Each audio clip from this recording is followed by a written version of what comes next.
nó biết rồi sách từ thì chát từ luôn đó. Tuần chiến nhiều đấy bỏ bỏ nhiều đó.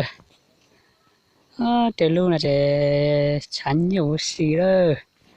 Trong chua dạo điều để liền thành chế để sọc trong luôn mà sẽ bỏ nhiều. Cho nó giờ chín chạy to nữa. Chín chạy to đó to. Lúc cha là người ta to xế. Nì xế đu vào lên nữa. Đấy, đấy. Nó chắc quá tử ra.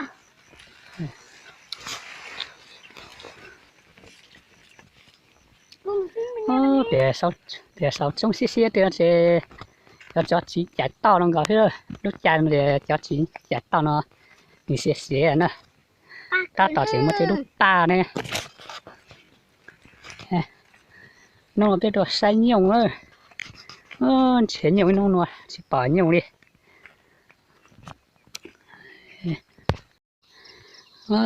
Lùi chặt từ nó lọc cờ nó. Cho dạo thì để có thể chặt từ đôi lúc nữa.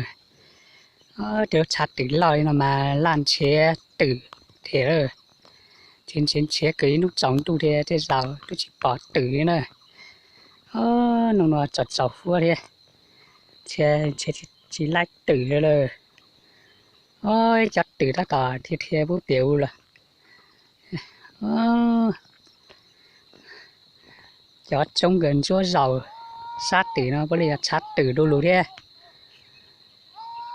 tôi chết từ mà làm chết cờ đây